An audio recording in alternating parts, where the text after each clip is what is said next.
एक बार की बात है, किसी राज्य में वल्लभ नाम का एक गरीब व्यक्ति रहता था। वो बहुत सीधा साधा और दयावान था।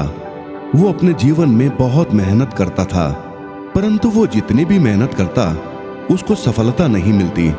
वो हमेशा ये सोचता कि मैं अपने जीवन को कैसे सुधारूं और कैसे सफलता को हासिल करूं। ये सोचते सोचते वो बहुत परेशान रहने लगा। एक दिन वल्लभ जंगल से लकड़ी काट रहा होता है कि उसकी नजर सामने से आ रहे एक बूढ़े व्यक्ति पर पड़ती है। उसके कंधों पर काफी सामान लदा होता है। वो बूढ़ा व्यक्ति ठीक से चल भी नहीं पा रहा होता। जैसे ही वो बूढ़ा व्यक्ति थोड़ा पास आता है तो वल्लभ उनसे पूछता है कि बाबा, आप इतना भारी सामान अपने कंधों पर लाद कर कहाँ जा रहे हैं? तो वो बूढ़ा व्यक्ति वल्लभ से कहता है कि मुझे दूसरे गांव की तरफ जाना है। वहां पर मेरा एक मित्र है, उसे ये सामान मुझे सौंपना है। वैसे भी वो गांव अब थोड़ी ही दूर है, रास्ता कट जाएगा और मैं उस दूसरे गांव में पहुंच जाऊंगा और ये सामान उसको दे दूंगा। तब वल्लभ ने कहा, बाबा, यदि आप चाहें तो मैं आपको उस गांव में पहुंचा सकता हूं। इससे आपको इतना भार उठाने की आवश्यकता नहीं होगी। मैं आपके कंधों से कुछ भार हल्का करके उठा लूंगा। उस बाबा को वल्लभ की ये बात उचित लगी। उन्होंने कहा, ठीक है, तुम मेरी मदद करो। यदि तुम मेरी मदद करोगे तो इसके बदले में मैं तुम्हें कुछ धन अवश्य दूंगा। तो वल्लभ ने कहा, नहीं बाबा, मुझे आपके धन की कोई आवश्यकता नहीं। मैं अपनी मेहनत करके अपना जीवन यापन कर लेता हूँ। बस आप आज्ञा करें, मैं आपका सामान उठा लूंगा। तो बाबा ने कहा, नहीं, मैं तुम्हारी मेहनत का पैसा अवश्य दूंगा। वल्लभ मुस्कुरा दिया।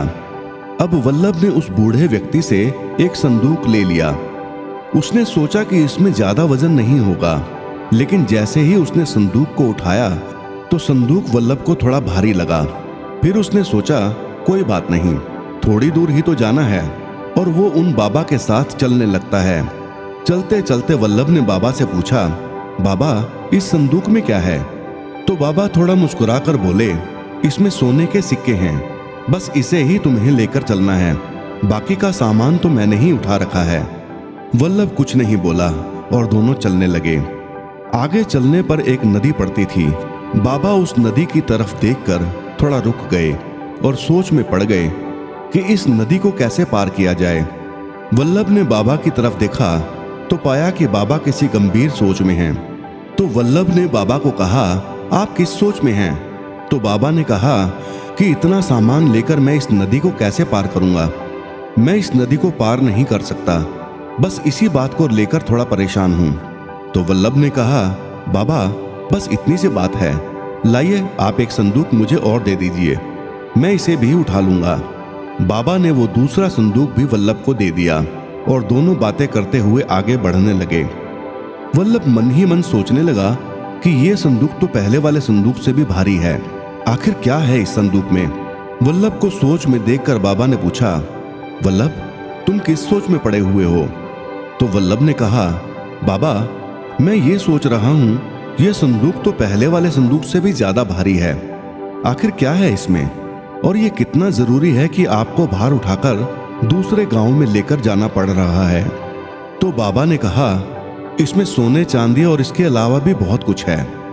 और ये कहकर वो बूढ़ा व्यक्ति और वल्लभ आगे बढ़ने लगे। चलते चलते अब वल्लभ के मन में थोड़ा लालच आने लगा और वो सोचने लगा, यदि इतना धन मुझे मिल जाए तो मेरी गरीबी और मेरे सारे कष्ट एक बार में ही समाप्त हो जाएंगे। फिर दूसरे ही पल उसके मन में विचार उत्पन्न होने लगा कि वो ये सब क्या सोच रहा है, ये तो सरासर बेईमानी होगी। और वो बाबा के साथ आगे बढ़ने लगा। आगे चलने पर एक दुर्गम पहाड़ी का रास्ता था जो उन दोनों को पार करना था। वो जैसे जैसे आगे बढ़ने लगे, पहाड़ की चढ़ाई भी थोड़ी थोड़ी बढ़ने लगी तो बाबा को चलने में कठिनाई होने लगी। इससे बाबा बीच बीच में विश्राम करने लग जाते। ये देखकर वल्लभ को उन बाबा पर तरस आ गया और उसने बाबा से कहा, बाबा, आप ये वाला संदूक भी मुझे दे दें और आराम से चलें। बाबा ने कहा, ठीक है वल्लभ, यदि तुम ये वाला संदूक उठाओगे तो मैं तुम्हें और भी अधिक धन दूंगा। वल्लभ कुछ नहीं बोला और वो तीसरा संदूक भी बाबा से ले लिया। ये संदूक भी पहले वाले संदूकों की तरह भारी था थोड़ा आगे चलने पर फिर वल्लभ ने बाबा से सवाल किया, बाबा इस संदूक में क्या है? ये भी उतना ही भारी है। तो बाबा ने कहा, वल्लभ इसमें हीरे जवाहरात हैं। बस एक बार मैं उस दूसरे गांव में पहुंच जाऊं और ये सारा सामान अपने मित्र को दे दूं तो मेरा भार हल्का हो जाएगा। वल्लभ कुछ नहीं बोला और चलने लगा। लेकिन अब वल्लभ के मन में लोभ बढ़ने लगा और मन ही मन सोचने लगा कि इस बाबा को मैं कहीं ठिकाने लगा दूंगा और ये सारा धन मेरा होगा। और वो आगे चलने लगा।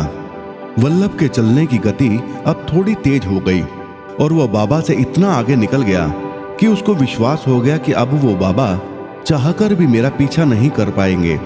जब वल्लभ पूरी तरह से निश्चिंत हो गया कि अब तो मेरा कोई कुछ बिगाड़ नहीं पाएगा, तो एक जगह पर उसने वो सामान रखा और जल्दी जल्दी उन संदूकों को खोलने लगा। जैसे ही उसने पहला संदूक खोला तो उसमें बहुत सारे पत्थर भरे हुए मिले। ये देखते ही उसका मन बैठ गया। फिर उसने दूसरा संदूक खोला तो उसमें भी उसको पत्थर ही भरे हुए मिले। ये देखकर वो बहुत रोने लगा और पश्चाताप करने लगा कि उसने अपने मन की बात मानी और उस बूढ़े व्यक्ति के साथ धोखा किया। इतने में कुछ सैनिक आ गए और वल्लभ को घेर लिया। वल्लभ ने देखा कि उन सैनिकों के बीच में से निकलकर वो बूढ़ा व्यक्ति उसकी तरफ आ रहा है। उस बूढ़े व्यक्ति ने अपनी वेशभूषा बदल ली। वल्लभ ये सब आश्चर्य से देख रहा था।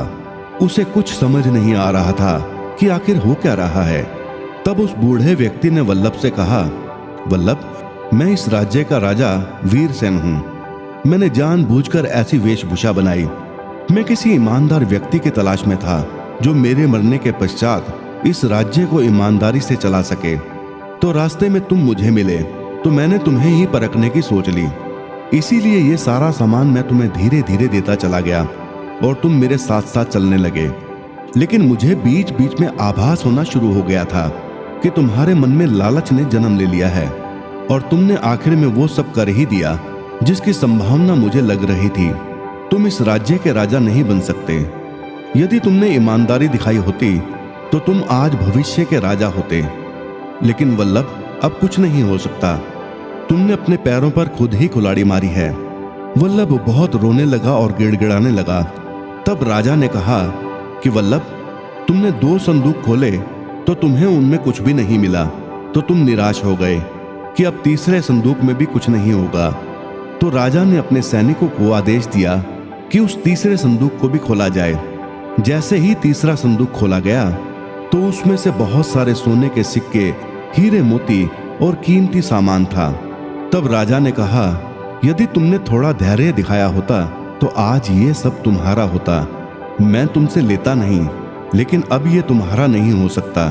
ये कहते ही राजा ने वो संदूक अपने सैनिकों को राजकोष में रखने का आदेश दिया। वल्लभ हाथ मलता रह गया। उसके हाथ कुछ नहीं लगा। राजा ने उसको वायदे के मुताबिक थोड़ा सा धन दिया और उसे रवाना कर दिया। दोस्तों, हम सभी जल्दी जल्दी सब कुछ हासिल करने के चक्कर में अपना धैर्य खो देते हैं और कई बार अपना नुकसान कर लेते हैं, जबकि कई बार थोड़ा धैर्य रखने में हमें बहुत कुछ मिल सकता है, लेकिन जल्दबाजी में अपना नुकसान कर बैठते हैं। इसलिए थोड़ा धैर्य रखें। धैर्य रखने से सब कुछ हासिल हो सकता है।